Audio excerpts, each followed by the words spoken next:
लेकिन वो जननेता थे।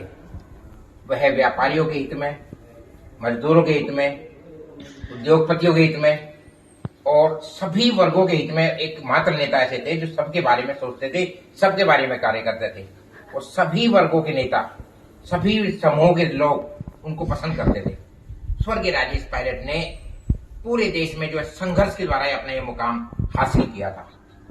जब स्वर्गीय राजेश पायलट बहुत छोटे थे, उस समय अल्पायु में ही, उस समय जब उनके पिता की मृत्यु के बाद उन्होंने जितने भी वहां पर लुटियन जोन्स की जितने भी जो मंत्रियों की कोठी थी, वहां पर दूध बेचा उन्होंने, जाके घर घर दूध जाकर बेचा। और जिसमें पढ़ते थे उन्हें गर्मी लगती थी, भैंसों के बीच में सो जाते थे क्योंकि गर्मी रहती थी वहां पर।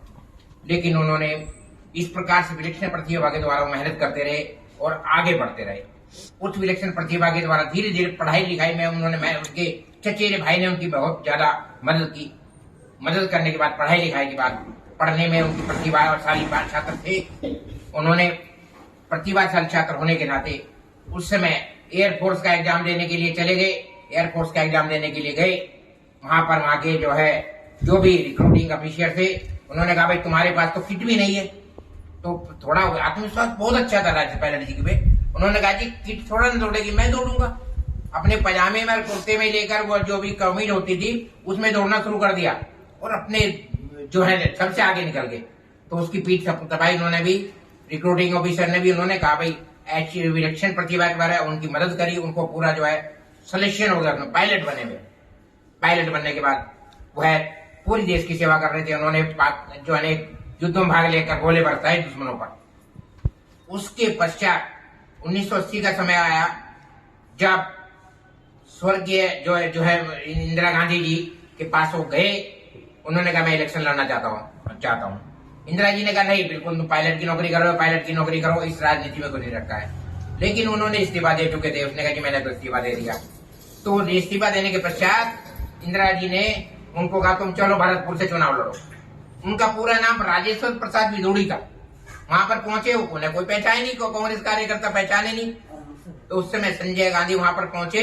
संजय गांधी ने पहुंचने के पश्चात वहां पर संजय गांधी जी जब ने कहा भाई तुम अपने सामने पायलट लगा लो, सब पायलट के नाम से जान जाओगे। उन्होंने कहा कचहरी में गए, अपना नाम राजेश्वर प्रसाद विदुड़ी से राजेश पायलट के रूप में परिवर्तित कर दिया और आगे वो राजेश पायलट के रूप में विख्यात हो गए। राजेश पायलट के रूप में विख्यात होकर 1980 का चुनाव भरतपुर से उन्होंने जीता। उन्होंने वहां के जो राजघराने की जो वो थी दूसरी कैंडिडेट, उसको हराया और उसके बाद केंद्रीय मंत्री बने। केंद्रीय मंत्री 30वें मंत्रालय में रहे। उन्होंने उसका कायाकल्प कर दिया। भूतल परिवहन मंत्री थे, लगता था सब जगह सड़क बन रही है। जब संचार मंत्री बने तो संचार मंत्री से टेलीफोन इतने ज्यादा लगे कि उसके बाद संचार क्रांति उसी की बात आई है जब राजेश पायलट जी संचार मंत्री बने थे। उसके बाद गृह मंत्री बने, आंतरिक सुरक्षा मंत्री बने। लेकिन उन्होंने आंतरिक सुरक्षा मंत्री बनने के बाद भी चंद्र स्वामी जैसे जो है को एक बहुत ही बड़े प्रधानमंत्री कार्यालय के निकट के उसके पर हाथ डाला कि भ्रष्टाचार के ऊपर और उनके ऊपर आरोप थे। वे डरते नहीं थे किसी में। जब कश्मीर में गए एक बार, आतंकवाद की समस्या थी, वो सीधे पहुंच के वही आतंकवादियों के बीच कि मेरा क्या बिगड़ेगा।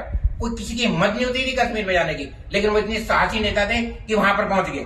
उसके बाद आसाम समस्या के लिए वहां पर पहुंच गए। अनेक समस्याओं को उन्होंने जाकर, पंजाब समस्याओं को जाकर उन्होंने सीधे पहुंचकर वहां सीधी वार्तालाप करी और सीधे वहां पर पहुंच गए। और इतनी विलक्षण प्रतिभा शारीरिक रूप से इतने फिट थे कि एक बार गुजरात गए। गुजरात जाकर उन्होंने कहा कि आज हम दौड़ लगाएंगे। वो दौड़ लगाने के लिए उन्होंने जो है जैसे ही दौड़ना शुरू करा, सब मेरे पीछे दौड़ेंगे, अपने सभी सुरक्षा जितने भी पुलिस वालों को सबको कहा। बाद में जब दौड़ पूरी उन्होंने 10 किलोमीटर की पूरी करी, देखा तो राजेश पायलट और एक दो उनके सुरक्षा कर्मी दौड़ रहे थे, बाकी पुलिस वाले सब पीछे रह गए थे। ऐसे समय हमारे विलक्षण प्रतिभा के राजेश पायलट थे। हमारे जो जो गोविंदाचार्य जी ने कहा था कि एक जोशी ने उनको बताया कि राजेश पायलट जी आप प्रधानमंत्री बनोगे, लेकिन यदि आपने अपने आप को खत्म न कर लिया तो।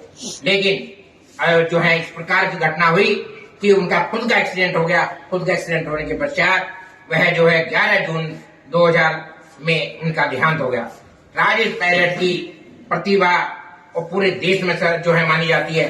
वह कांग्रेस कार्य समिति के जब चुनाव तिरुपति में हो रहा था, उस समय 10 चुनाव होते थे, लेकिन वहां पर उन्होंने देखा कि चुनाव वही जीत पाता था जो कि जिसकी बहुत ज्यादा वैल्यू, वहां उन्होंने खुद ये संराज जीते। सबको आश्चर्य हुआ था कि राजेश पायलट इतने जो है लोकप्रिय नेता थे। हम सबको